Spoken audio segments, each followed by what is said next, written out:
The relationship between Elvis Presley and his manager, Colonel Tom Parker, was a fascinating one. On the surface, they didn't seem to have much in common, except for their desire to make Elvis the world's #1 star. However, as it turned out, there was more to their relationship than met the eye.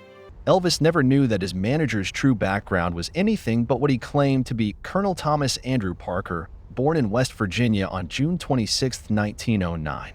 Parker was an orphan raised by his uncle who ran a touring show called the Great Parker Pony Circus. At 7 years old, he had his own pony and monkey act. But this was all a lie. In reality, Parker was Andreas Cornelius van Kyck, born on June 26, 1909 in Breda, south of Rotterdam in the Netherlands. He was the fifth of 9 children and grew up taking care of some stables. Elvis may have suspected something was off about his manager's story, but he never dug deeper. Why would he? After all, Colonel Parker was responsible for making Elvis one of the most successful musicians of all time. He negotiated record deals and concert contracts that made Elvis incredibly wealthy. However, there were also rumors that Parker was more interested in lining his own pockets than looking out for Elvis's best interests. Some even claimed that he was responsible for Elvis's decline in the late 1960s and early 1970s. So, just how important was the relationship between Elvis Presley and his manager, Colonel Tom Parker? Would Elvis have fared as well without him? That's a question that will likely never be fully answered. But one thing is certain, their relationship was a complex and intriguing one, filled with secrets and surprises. André's life was a mystery, shrouded in secrecy and intrigue. Born in Holland, he was raised tending to horses from a young age. But his life took an unexpected turn when his father passed away at the age of 16. With no family to turn to, André decided to take matters into his own hands and embarked on a journey that would change his life forever. He stowed away on a ship bound for America, where he befriended a family in New Jersey and lived with them for a while. However, something was calling him back to Europe, and so he returned home in 1927. But even though he had been reunited with his homeland, he couldn't shake the feeling that America was where he truly belonged. 2 years later, he made the decision to go back to America for good, leaving behind his family and friends without a trace. His mother never knew what became of her son, and neither did any of the rest of the family. It wasn't until 1961, when a photograph of André appeared in a magazine, that they learned of his fate. But even then, they didn't make contact. What could have driven André to leave everything behind and start a new life in a foreign land? Was it the allure of the American dream, or something more sinister? Some researchers have speculated that he may have been linked to a murder in Breda around the time of his departure, but there is no concrete evidence to support this theory. André joined the U.S. Army and was posted to Hawaii, where he served in the coastal artillery for 2 years. It's possible that he saw this as an opportunity to escape the past and start anew, but he was also determined to make a name for himself. And so, he adopted a persona that was equal parts Sergeant Bilko and his commanding officer, bellowing orders and exuding confidence even as he struggled to hide his insecurities. But the truth remains elusive, and the mystery surrounding André's life continues to captivate and intrigue those who dare to delve into it. As the sun set on the bustling carnival grounds, André van Kyck, a man with a mysterious past, made his way through the crowds. Dressed in a sharp military uniform, he cut an imposing figure, exuding confidence and power. Little did anyone know that beneath this facade lay a web of lies and deceit. André had been living under the alias of Colonel Tom Parker for years, ever since he left the forces and settled in Tampa, Florida in 1932. He had taken on the identity of an officer, Colonel Thomas Andrew Parker, with a nod to his real identity. And while he had successfully built a life for himself as a carnival operator, there was something about him that was just not quite right. One day, André met Marie Mott, a dark-haired beauty 8 years older than he was. She had been married twice and had 2 children, Robert and Billy, one given up for adoption. They fell into a relationship that was more of a business arrangement than a romantic one. Marie helped with his carnival business at first, but they never truly connected on a personal level. Despite their lack of affection for each other, André and Marie remained together for many years. They were rarely seen together in public and kept their distance from one another. However, there were rumors that they had secretly married in 1935 though no marriage certificate has ever been found. As time went on, Andre's true nature began to emerge. He was known for his shady business dealings and his penchant for duping the public. He would read the obituaries every day, looking for potential clients who might need his services as a funeral director. If someone died without any family or friends, Andre would swoop in and take control of the arrangements, pocketing the money meant for the funeral. Despite his questionable ethics, Andre was a master of manipulation and knew how to get what he wanted. He had a knack for spotting talent and would often approach aspiring performers, offering them a chance to make it big in the carnival circuit. Of course, there was always a catch, a hefty fee for his services. As the years went by, Andre's reputation grew, and he became known as the man to see if he wanted to make it in the carnival world. But behind closed doors, he was a different person altogether, a man who would stop at nothing to get what he wanted, even if it meant stepping on the toes of those around him. The mysterious figure of William "Doc" Parker was a master of deception and manipulation.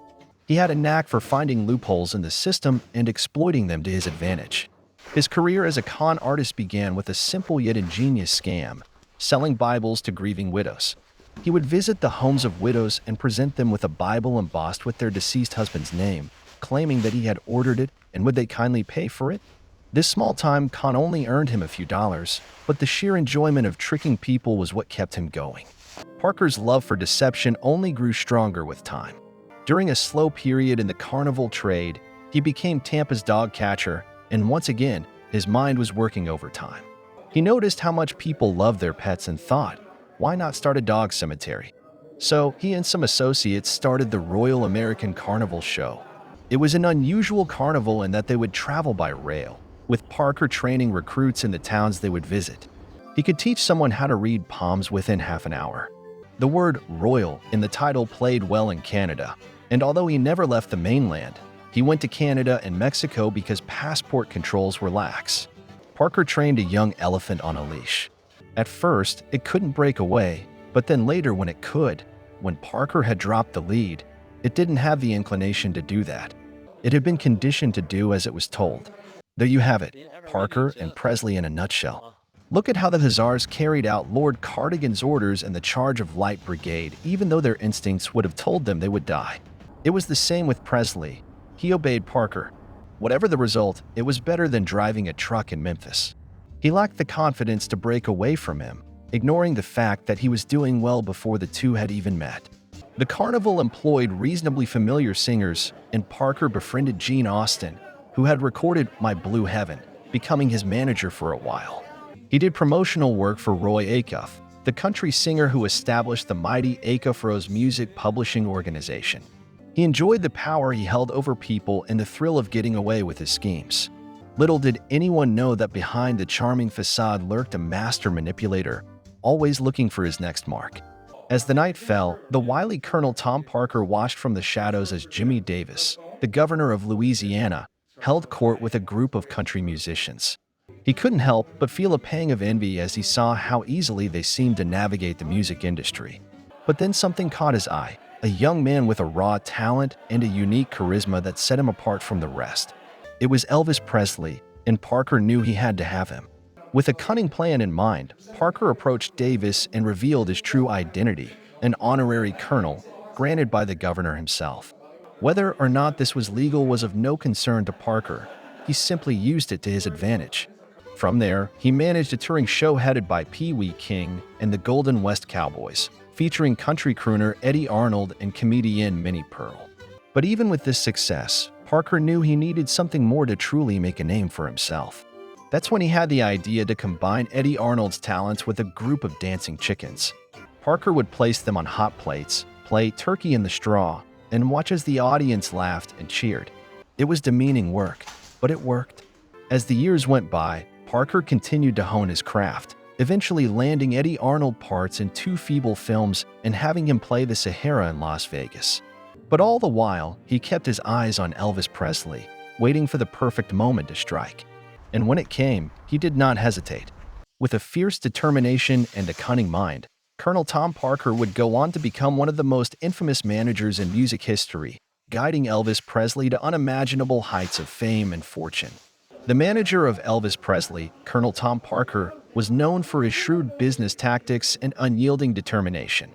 In 1953, when he discovered that Parker was signing other performers while still managing Elvis, he demanded exclusivity.